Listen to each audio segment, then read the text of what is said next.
Hello and welcome to my investigation of health. If I just give you a brief overview of what we're going to talk about.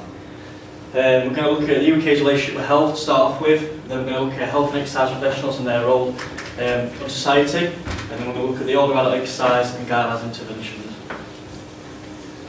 Okay, so just a definition, just so you know what we're understanding what health is. It's just the state of complete physical, mental and social well-being without any disease. That's stated by the World Health Organisation.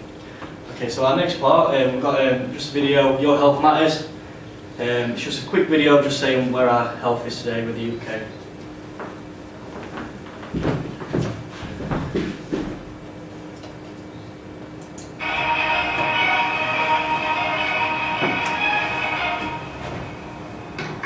Hi, and welcome to your health news update.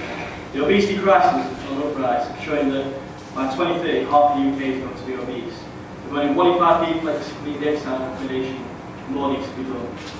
The number of adults over the age of 65 actually outliving children from the age of 5. By 2050, if this carries on, the situation is going to increase by 20%. It's clear that we need to change our attitudes towards health. Let's value it and make it happen. Back to the studio.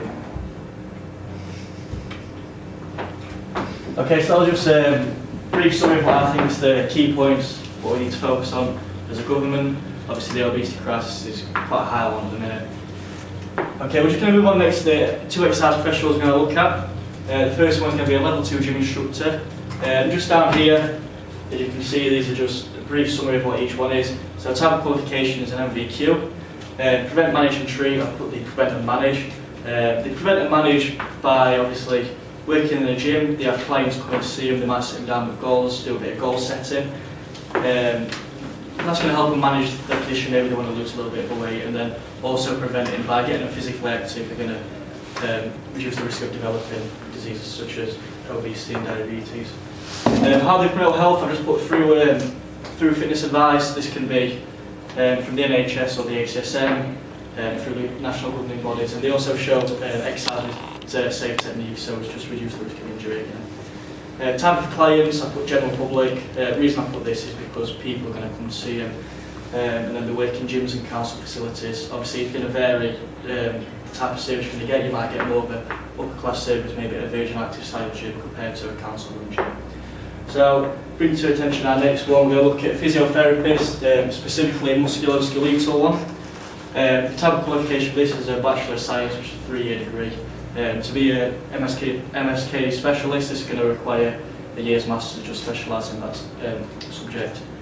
So the manage and treat, they do this by having people who have already got an injury coming to see them, just helping to try to rehabilitate them. An example of this might be someone who's had a pec tear, but we can obviously show them ways to help with recovery. That's how they promote the health as well. They might know the standard guidelines of exercise, but they don't necessarily promote that. People don't go see them specifically for fitness advice. It's more to do with rehabilitation and treatment. So they work at hospitals, gyms, or they can be self-employed by themselves. So what we're going to move on to next, we're going to look at 2 health professionals now. So the first one we're going to look at is a GP, 5-year degree in medicine, 2-year degree foundation course in training. That's just the standard GP, it's not actually specialising in anything. So they prevent, manage and treat, they do this through medication. Obviously they have a range variety of people being ill or they might have injuries. I'll talk about GP referral later, once I try and summarise it all about how the GP might link in with a physio. There's actually been studies out there at the minute, or exercise work specifically, saying that the future GPs need to actually look at exercise as a treatment instead of medication. The advantage of this as well, actually going to tell people the benefits of exercise, is going to promote that active and safe living, and it's going to reduce NHS funds as well by cutting costs on medication. So as I say, they promote health through exercise guidelines, and then I put referral for specialist groups.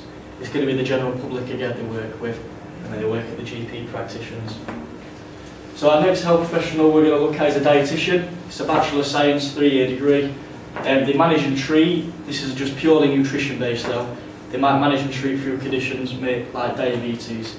No one's going to go to see a dietitian about exercise guidelines. Really, it's going to be more solely nutrition based. I put specialised types of clients down there. As I said, it's going to be someone maybe with a condition, unless it's a dietitian working at a sports club, say a football club, then they'll be offering obviously food advice for exercise performance then, which is a bit different to conditions. So they may be working in hospitals or they can work for themselves. So what we're going to look at next, we're going to look at a personal trainer just a little bit more in depth.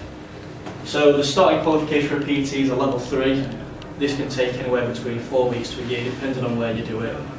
They prevent, manage and treat, just depending on the severity. I'll explain why I've put depending on the severity now. If you look at this participation risk and activity modification chart, level 3 personal trainer falls under the low risk populations and general populations. The reason why they can work with low risk is if they don't have 2 or less CHD risk factors. So an example of this would be somebody who's got the risk factors of having a heart attack, haven't had the heart attack yet. If they have had the heart attack, then they'll have to be referred to somebody who's a specialist in that. Maybe it'll be a level 4 personal trainer then. That's an extra qualification on top, and those typical people will work with the medium risk populations, working up to the high risk. The type of clients with the general public, again, the only downside to personal training is generally you have to pay for it unless you're in a referral scheme. The only way to be in a referral scheme as a personal trainer, though, you have to do an extra qualification within that. They can work at the gyms, leisure centres and studios, and another key thing for personal trainers is to be REPS qualified. There's a national governing body that shows that they're safe to practice exercise on people. So what we're going to have a look at next, we're going to look at the how they all link in with each other. So what I've done myself here, looks quite a complicated diagram, it's not all it is I was just showing they all link with each other. So I'll explain to you. We're going to look at the older adult next, so I'll relate it to that. So an older adult might go into a GP, they might have some health condition, they might want to just try and find some advice about getting fit and healthy. The GP might refer them to a level 2 fitness instructor. They might get just the basics just to start off with, and then might think, oh, I want a little bit more here. They could be referred to level 3 personal trainer. Level 3 personal trainer might start off with them, think, oh, I haven't got enough nutrition knowledge. If the older adult wants to, then they can obviously link with the dietitian as well, and the dietitian and the personal trainer can work alongside with each other. That's just a brief summary of how they can all link in. It doesn't have to work like that, that's just a bit of an extreme example. So, as I said, we're going to look at the older adult next. So the older adult definition, 65 years is fine, nice. Can go as young as 50 if they have any conditions or physical limitations, suffering from exercise. So just a few stats for you. 10% of 85s only take part in exercise. That's a very, very low stat. I believe that the government needs to do more to try and help this. We could easily just incorporate that into people's lives. 21% of over 65s take part in regular exercise. That's a 20-year difference and only a 10% increase. Probably need to be looking at that as a national level, just stepping up and getting people more active again. So I think this one's quite key here. 40% of men and 25% of women aged 65 plus only have a walking speed of 0.5 metres per second. If you look at the required speed of traffic lights, it's 1.2 metres per second. That's significantly slower. This is another thing that the government could look at, maybe increasing function, mobility within the older adult. As there could be a few consequences of that. Maybe the older adult could potentially get hit by a car. That's sending them to hospital, costing the NHS more money. And if the government really wanted to save loads of money, that could be a key area to look at to start off with. And then they've also actually said that they've found a decline with walking ability in men and women over the age of 65. So we're just going to look at the exercise guidelines next. As you can see here, this is for the older adult. This is for the national guidelines for the average adult. NHS 2013, so I've got no bias here. They're exactly the same guidelines. I'd just like to critique these a little bit. For somebody who's been sedentary the whole life, maybe at 70 years old, are those guidelines really realistic? That might seem quite daunting to people, especially if you have a look at knowledge of the person as well. They might find and think, oh, I've got to go to the gym to exercise. That's another barrier there, that's going to be costing them a lot of money, plus getting to the gym as well.